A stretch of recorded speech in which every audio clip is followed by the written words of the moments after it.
Good afternoon, everyone. We'll just wait for a moment and just see if anyone else joins, and then we'll get started.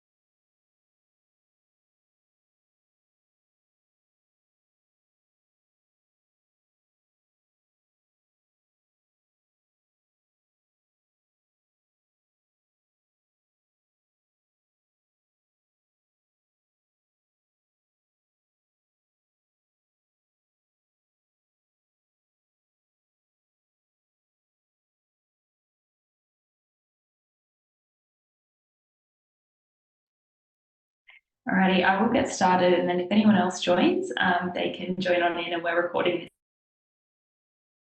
this, so you can always watch that later.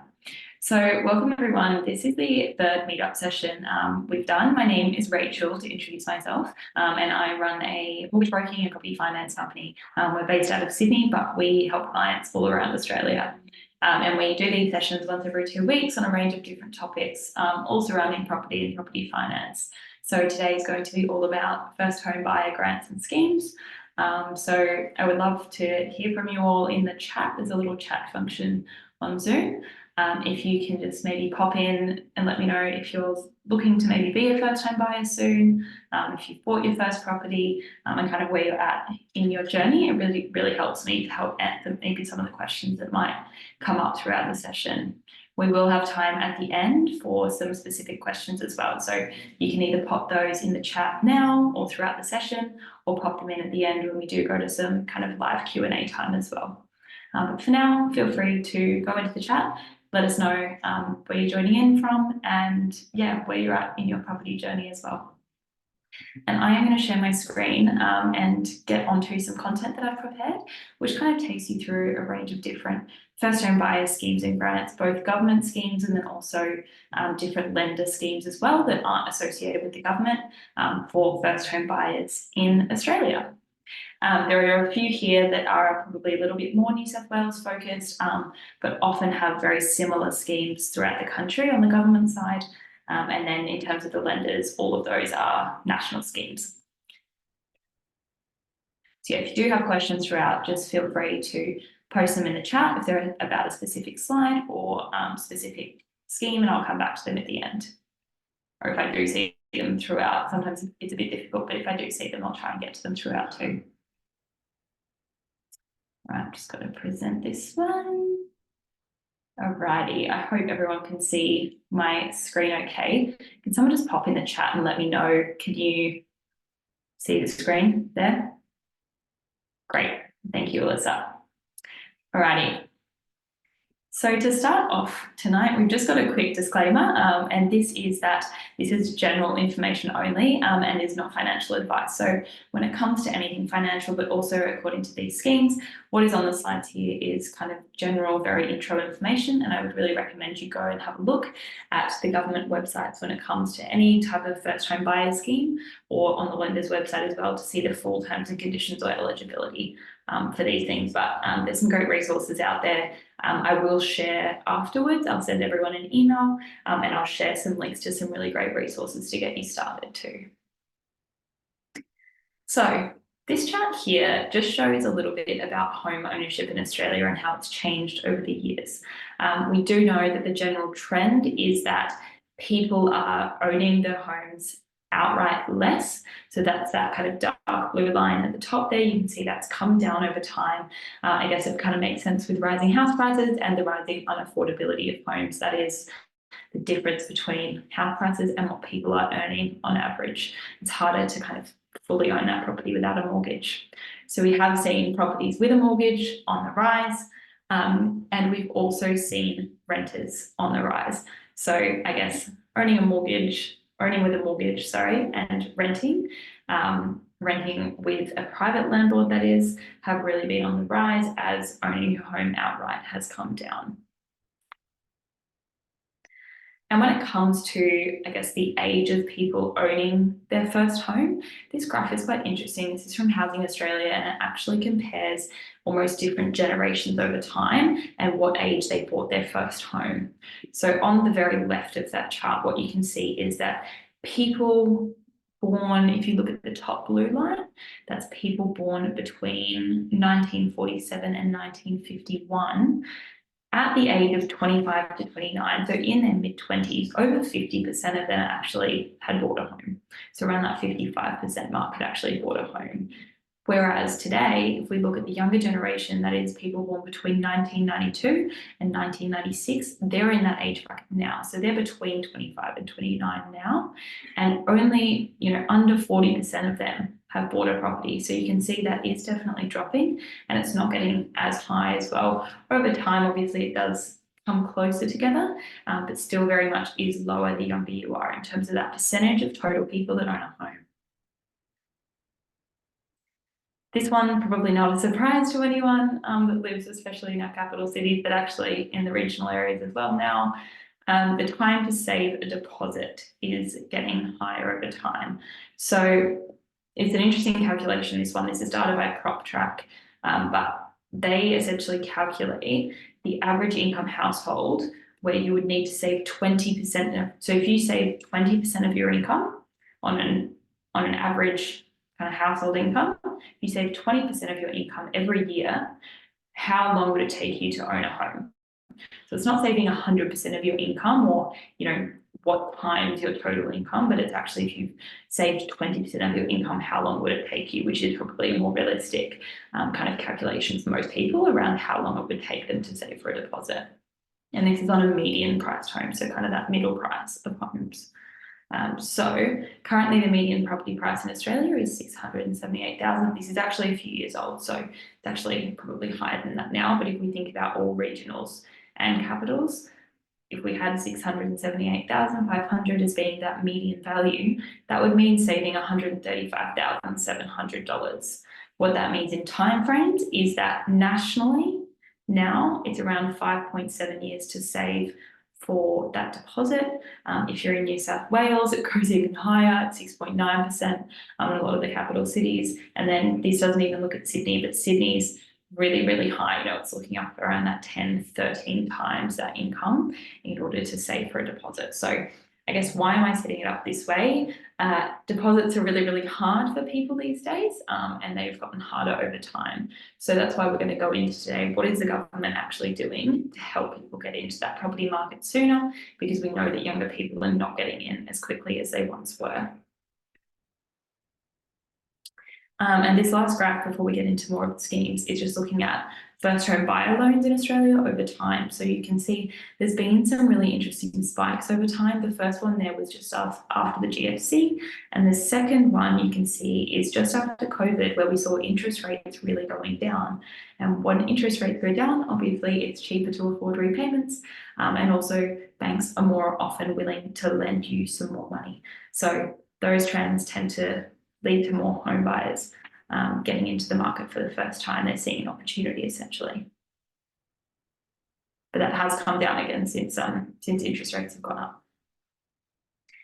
Okay, so getting into the first, I guess, grant or scheme. This one's a government scheme, so we'll go through all the government ones first and then move into some more lender-based schemes. So the first homeowner grant, this is a new property grant. So if you're buying a house that already exists, for the most part, this one won't apply. It's only if you're buying a new property. So this is a $10,000 kind of upfront grant that's given to you when you buy or build your first new home.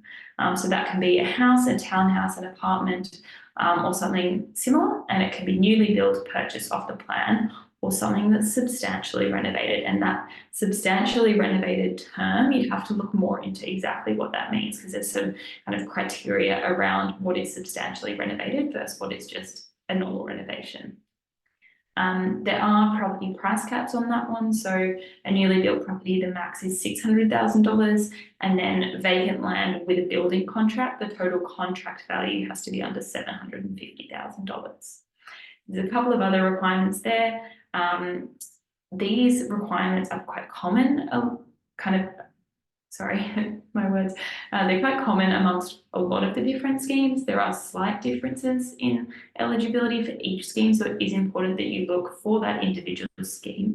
What are the requirements? Because just being a first home buyer might not cut it. There are residence requirements around how long you need to live in that property. There's requirements around who can actually borrow, so having to borrow in your own name versus a trust or a company, and your residence requirements around being a citizen or permanent resident of Australia as well. So always make sure you're looking at the eligibility for the specific grant that you're looking at. I will note as well that a lot of these grants and schemes can be used together. So it's not as if you kind of use one scheme, you can't use any other schemes. A lot of the government ones, you can use them together. However, obviously, if you've already bought your first home, you then won't be eligible for the first home buyer grants again. So you can use multiple on that same first purchase, but once you kind of buy that first home, that first owner-occupied home, you won't really be eligible for the others after that, as a general rule. And the other thing is, if you choose to buy an investment property first instead of an owner-occupied property first, you will still have purchased your first property. So you won't be able to use that on the first purchase because it's not a home, it's an investment, and it will also likely disqualify you for any of the government schemes going forward because you've already bought a place. So I hope that makes sense. If that's not clear, someone let me know and I can go into it in a little bit more detail later on. Alrighty, the next one is the first home guarantee scheme, and this is a pretty well-known scheme. This one is, a lot of people might know it just as the kind of low deposit scheme or the 5% deposit scheme. So essentially the first home guarantee scheme, it means that the government is willing to guarantee up to 15% of the property value. So if you think about a normal property purchase, you've got 20% deposit, 80% loan. That's kind of the most standard way it's done in Australia. What will happen is if you put in 5%, the government will guarantee 15% and then you'll loan the 80%. So you actually end up having a loan that's worth 95%, but the government will guarantee or almost sit behind 15% of that. So what that means is essentially the government is guaranteeing that to the lender, and essentially they are willing to then lend you that higher amount, that 95%, because the government is guaranteeing that loan. We'll go into the family guarantee a little bit later, which will make more sense around how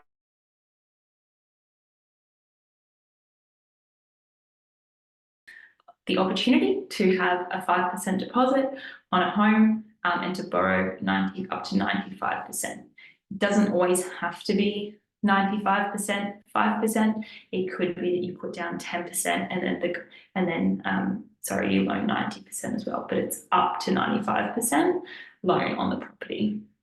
Now, this one, there are also requirements of eligibility. You can apply with someone else as well if you're both first home buyers. And this one's recently been opened up. It used to be that you could only do this kind of with a romantic partner, but it's actually been opened up so you can do it with people outside of just a romantic partner. So think siblings, for example, can now go in together on this one. It is happening a lot more, especially in capital cities where, siblings, for example, will go in together to buy their first home because they aren't able to afford it on their own, and they may not have, a romantic partner that they're ready to purchase with. The other thing that's important with this one is there's two key kind of criteria that you need to look at. The first one is income. So you can see it there, it's actually the fourth point down. Your max income to be eligible for this scheme is $125,000 for individuals or $200,000 total if you're applying as joint applicants. And that has to be based on the last financial year's income. So at the moment, that would be the FY23 or financial year 23 income that finished in June. So you need to show that to the bank, and you would need to meet them. That would be the maximum income in order to be eligible for this scheme. The other thing to note around this scheme is the property price caps, and this cap differs depending on where you are, where you purchase, and then therefore where you live. So you can see on the right here, the highest possible amount is in capital cities and regional centres in New South Wales, and that is $900,000. This did recently go up about just under a year ago now. It used to be, I believe, $800,000 was the max, maybe slightly less than that, and now it's gone up to $900,000 for the max. And you can see down there different values for each state, and that is essentially reflective of what the average house price in those cities and areas is. So you can see it's often a little bit less in regional areas. This one is then the regional first home buyer scheme. It's quite similar, essentially just for more regional areas. Goes down into a little bit more detail. They are technically two different schemes. There's a few different requirements on there. So again, I'll send through information on both of these schemes, but they are both essentially that low deposit government guarantee scheme. Please let me know if I'm going too fast in the chat too, and I can slow things down a little bit. So the next scheme is the first home buyer assistance scheme, and this one is essentially what is more commonly known as the stamp duty concession scheme, or the stamp duty kind of exemption or waiver scheme. So what it is for eligible first home buyers, on your first property that you purchase, if you meet all of the eligibility around moving in and living in it for 12 months, you can receive either a discount on stamp duty or actually not pay any stamp duty at all.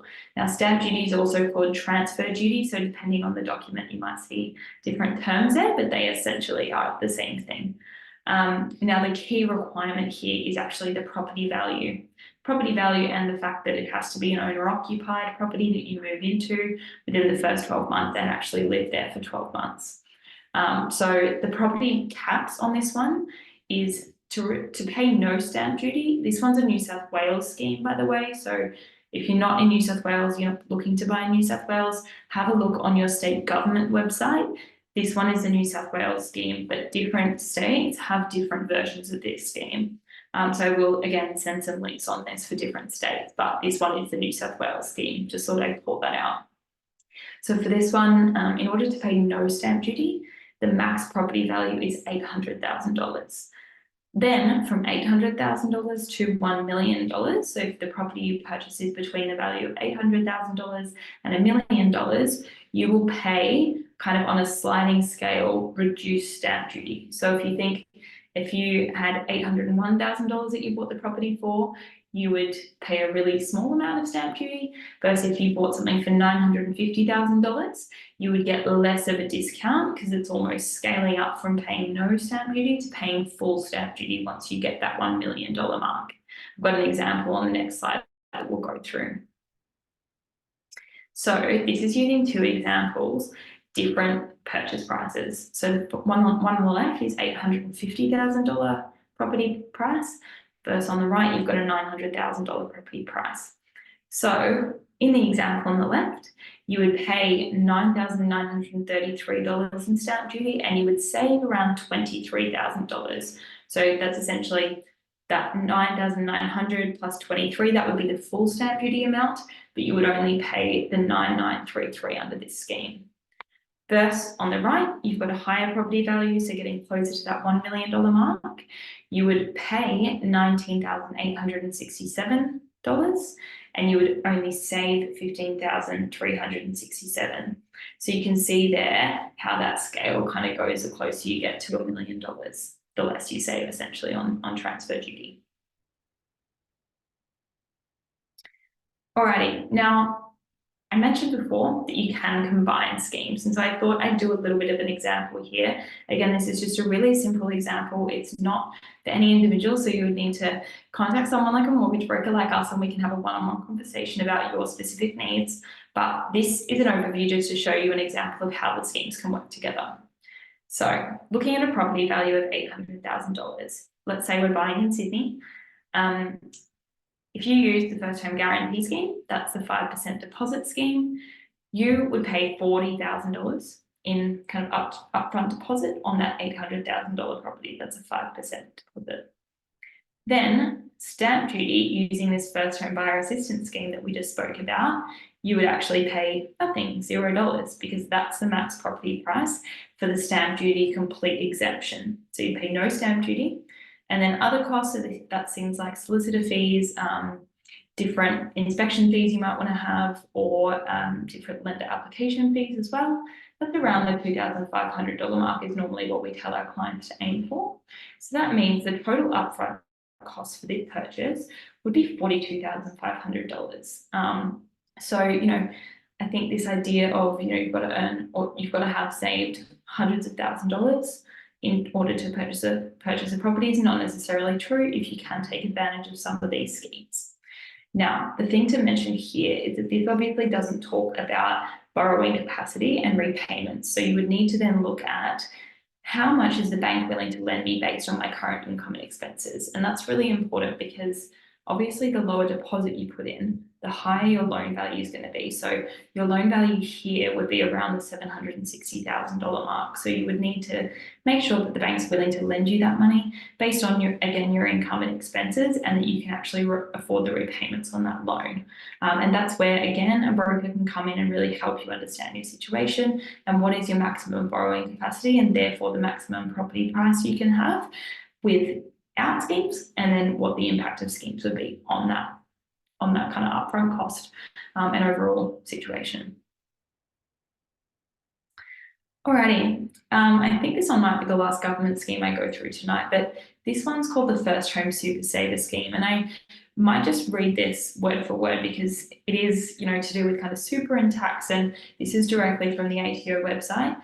So just to make sure we don't say anything untoward, I'll just read this one word for word. But so the First Home Super Saver Scheme, or the FHSS scheme, allows you to save money for your first home in your super fund. So it's eligible for new and existing homes. The scheme allows you to make voluntary contributions, that is both before tax concessional and after tax non-concessional, into your super fund to save for your first home. If you meet eligibility requirements, you can then have these voluntary contributions released up to a limit along with associated earnings to help you purchase your first home. So you can apply to have a maximum of $15,000 of your voluntary contributions from any one financial year included in your eligible contributions to be released under the First Home Super Saver Scheme, up to a total of $50,000 in contributions across all years. So what that's saying is essentially it's a way to save money for a deposit by putting extra contributions into your super.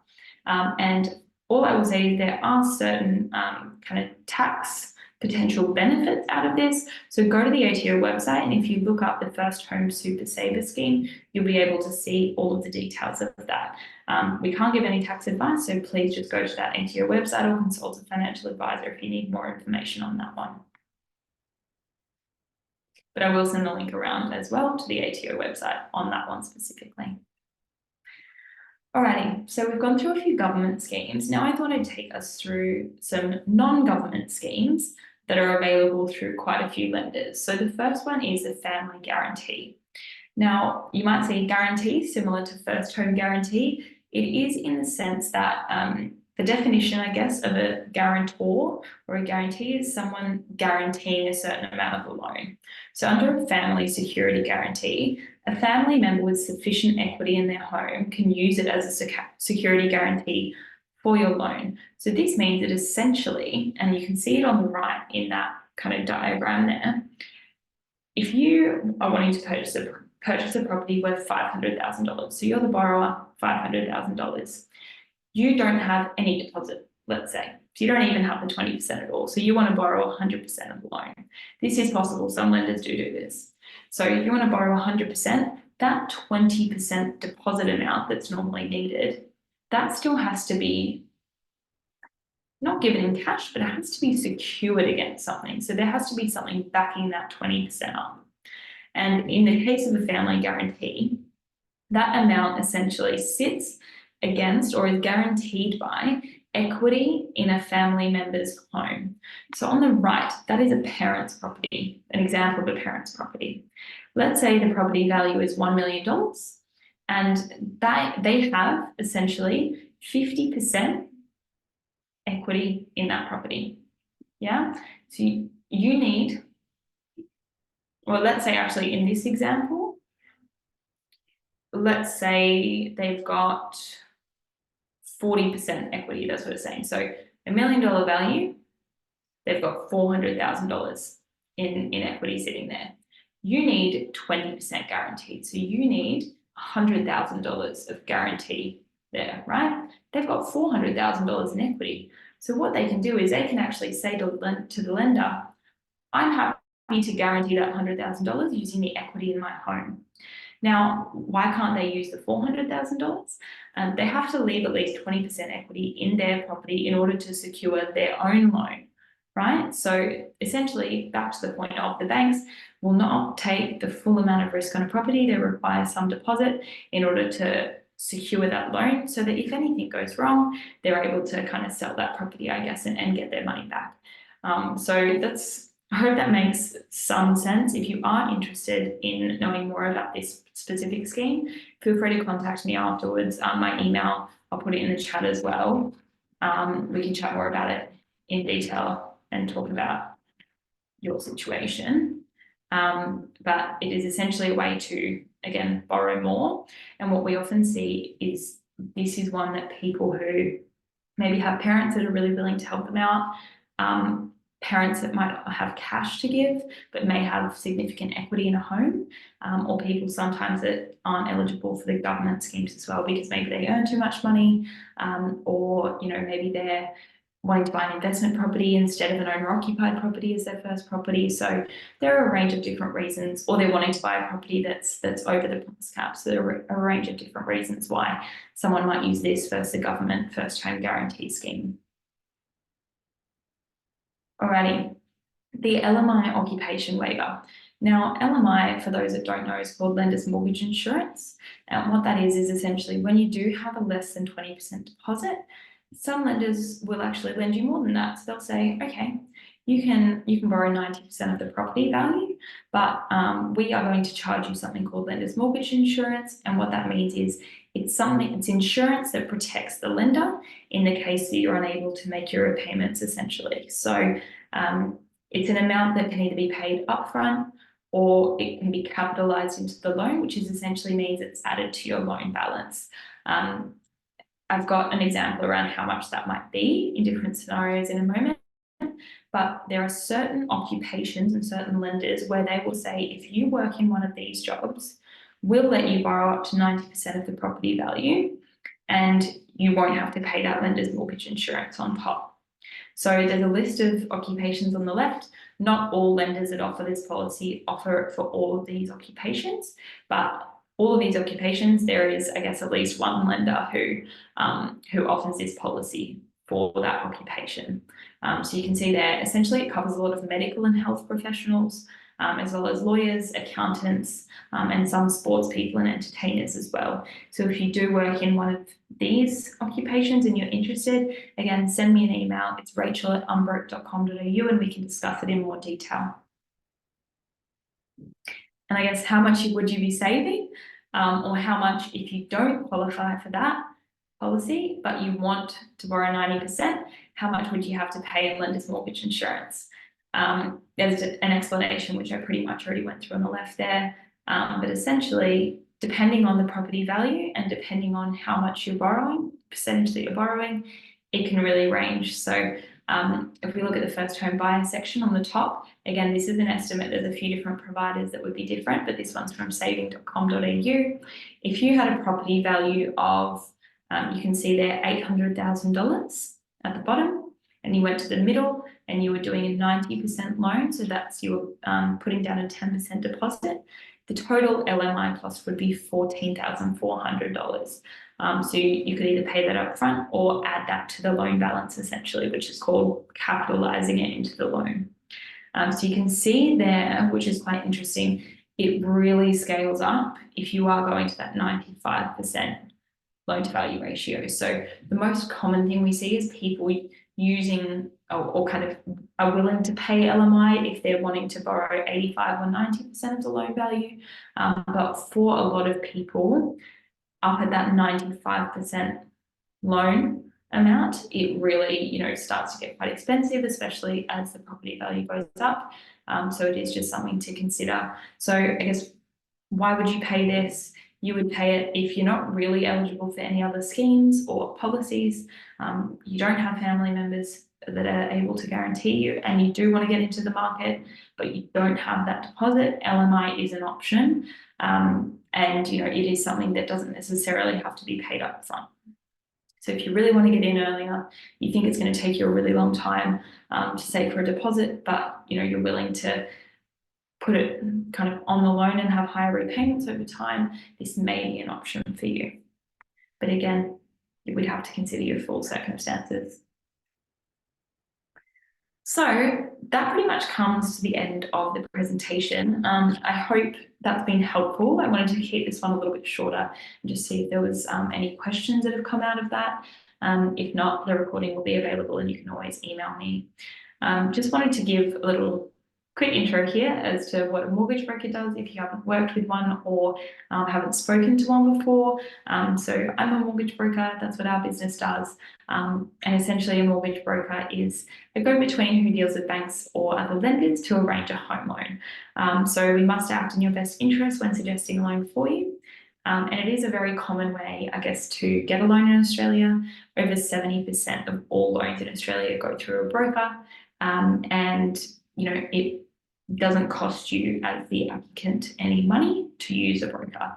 So we get paid by the lender essentially for doing a lot of their upfront admin work and for sending you to the lender as a client too. So it's kind of the relationship there. That's all disclosed straight up front of the process. And brokers can really just help you compare loans. So we'll work with you to understand your situation and we can compare different lenders for you and different policies that may be a good suit for your needs essentially. And we can take you through all of the process as well, handle a lot of the paperwork for you, especially if you're doing it for the first time. There can be quite a lot of new terminology, new documents to know, so we step through kind of all of the process with you. So I hope that was really helpful. Thank you so much for joining. Enjoy the rest of your night, and I hope to see you in our next session. We've got a few more events up on Meetup, so feel free to sign up to those, and I'll see you then.